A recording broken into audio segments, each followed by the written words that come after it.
Hello, hello, Trinity from Esoteria here with another reading.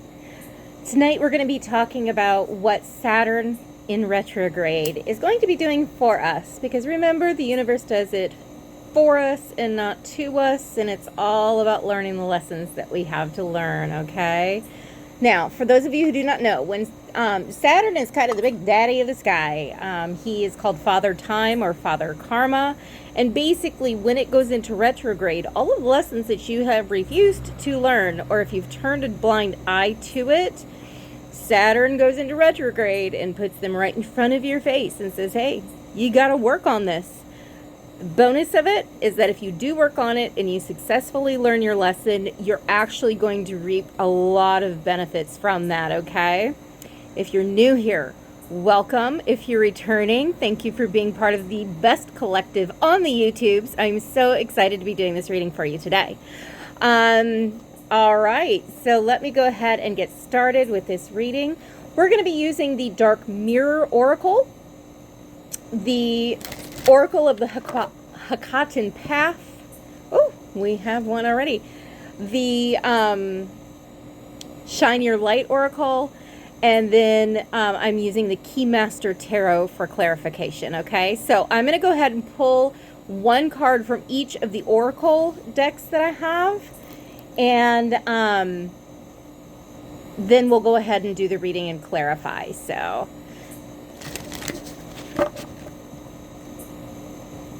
I'm being told one more time. How you doing? It's almost the full moon, too. Mercury is finally out of retrograde. That was a doozy. We're still in the shadow period, though, so that's going to be clearing up on August 6th. So you may still see some buffering on your internet or some technical difficulties,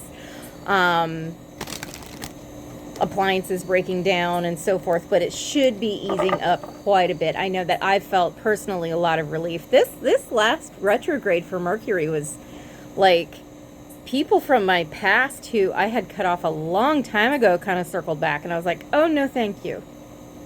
No, thank you. We shut that door. We're not going to reopen it. There are certain people who, you know, if they take accountability, or if I need to take accountability and that happens, I will consider opening a door to a relationship.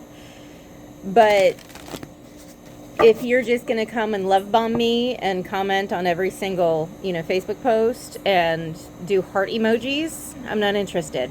I need some substance there, and I'm not settling for anything less than that. And I hope you have the same attitude, because you deserve healthy relationships. So let's go ahead. I'm hearing that this actually is going to be a reading about the relationship within yourself.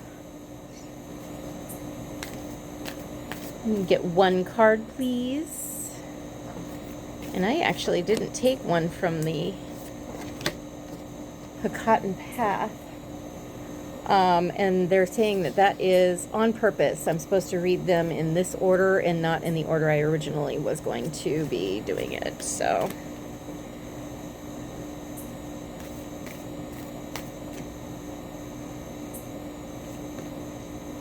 okay, we've got one of those. All right, so let's go ahead and get this started with the Dark Mirror Oracle. This is going to be the card that signifies the character defect that we're working on. So if you're 12-step tarot inclined, this is going to be, think of this as kind of step 6, where we're being shown our character defect that we need to humbly ask to have removed in step 7. This is what really we need to touch upon and do some shadow work on, okay? Okay, masquerade. Where are you wearing a mask in your life? Where are you not being authentic? This did come out in the reverse, and I'm going to bear that in mind. I'm also noticing the headdress on this guy. He's got like antlers with leaves and stuff. And the number 15 may be significant. I'm going to let you go ahead and this actually is corresponding right where the phase of the moon is during this reading. The moon is going to be full in 2 days time, and this is just about full. So there is that. All right. So where are you wearing a mask? Where are you not being authentic? And that can be, where you BSing yourself, quite frankly. So make sure that you are really taking the time to, I'm hearing, consider the words that come out of your mouth. And if you need assistance with this, there's absolutely nothing wrong with, saying a little prayer, saying, Spirit, please make sure that the words that come out of my mouth are of value and truthful. Okay? That has helped me so many times when I've been in a situation where I maybe have to have a difficult conversation and I don't want to, start finger pointing, and I need to keep my own side of the street clean. So don't be afraid to, look at it from that angle. I'm hearing that you may have struggled with feeling like you can be your authentic self, and that belief or that is rooted in the belief that you are either too much or not enough for certain groups of people. And one of the things that Spirit would like to mention is that, maybe those aren't your people. Not everybody is going to be your person. It may be that you're meant to be aligned with people who really vibe with you a little bit better. That doesn't mean that you can't get along with those people, but certainly we want to make sure that we are surrounding ourselves with people who we can truly be ourselves with. That people-pleasing tendency it gets you every time. That whole idea of no good deed goes unpunished is derived from that people-pleasing. Like, I want to keep everyone happy. I want to avoid conflict. Well, you know what? Every relationship has some form of conflict when we're kind of butting up against one another's boundaries, and that's absolutely normal. Don't be afraid of those situations. So long as you are being truthful, you're being open-minded, and you're being willing to see things from another person's perspective so that you can come to a compromise within any kind of conflict within relationship, that's going to be really key in moving that relationship forward, or allowing you to make that decision that, this relationship really does need to dissolve at this time. So you're going to have to start looking at who do you need to cut out of your life? Who gets to stay? Be picky and choosy about that. Trust me, if you do not know who needs to go and who needs to stay, because quite frankly, there are times where we can't see the woods from the trees, pray to your higher power about that. Say, if this person is not meant to be in my life, please remove them. If not, I am not meant to be in this group, please redirect me to the group I am meant to be with. And you will be guided 100% of the time. And unfortunately, sometimes, those relationships we thought would last forever are removed when we do this, but it serves a very important purpose.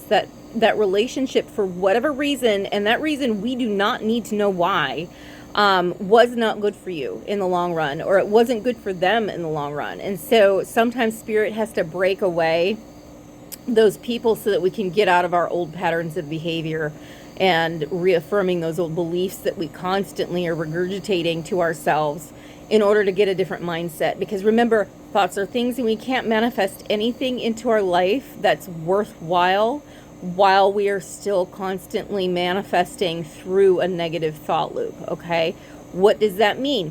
That means if you're constantly saying I'm a loser, if you're constantly berating yourself, we can be our own biggest bullies. So making sure that we're talking kindly to ourselves and gently as we're learning how to change into productive people who are members of a society that we would like to be within. Okay. Let me go ahead and go on to the next card here. I think we've kind of fleshed out what that card had to represent. Okay. The next one is trust your path. Okay. So this is something that is easier said than done. Sometimes the path doesn't look like what we want it to look like. And remember, when we are turning our will and our life over to the care of a power greater than ourselves, we are aligning with divine will in our life. We are aligning with the purpose that we were born with the mission that we signed up for as a soul before we incarnated on this planet. Our ego sometimes does not like that, and that is okay. So, trusting the process, let me give you an example. When I was really intimidated when I got into my job in behavior, because for those of you who don't know, I work in applied behavioral analytics, working with children on the spectrum. And I was thinking, oh my God, that sounds like such a daunting task, working one-on-one with special needs kids.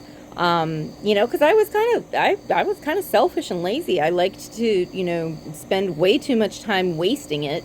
And now, because I've kind of surrendered to that process, I'm able to really love the work that I do and know that when I go into work, I am helping change that child's prognosis for the better.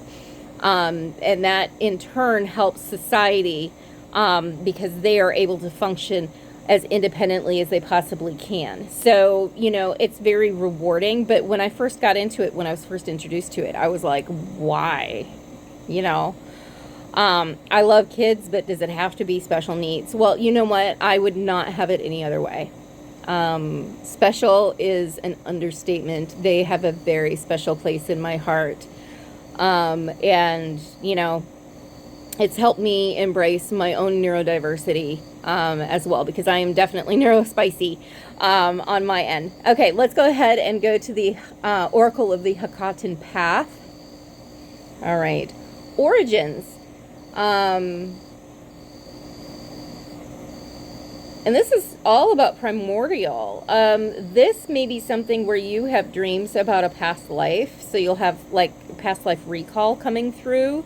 That is a service that I provide just in case you are wanting someone to, get you into a meditative state, and then we can focus on, how we can access those former lives that you had, those former incarnations, because sometimes we bring karma from that lifetime into this one.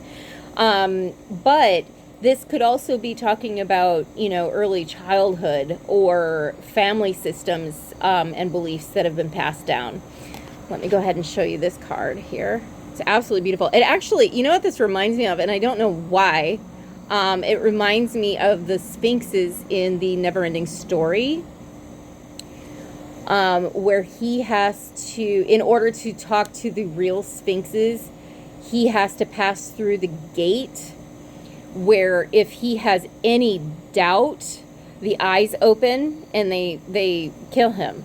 And so that may be what you're being asked to do, is to take that leap of faith and confront your fear and walk forward with a lot of faith and trust in the universe to guide you through. As you're working your program, if you're new in the program, it does get easier. There is definitely a learning curve. Your higher power knows this. Your higher power knows that, if you truly are very, very honest with yourself about wanting to make some major changes in your life, God has so much mercy for that, and so much grace, and allows you to mold yourself over time. This is usually not a light switch.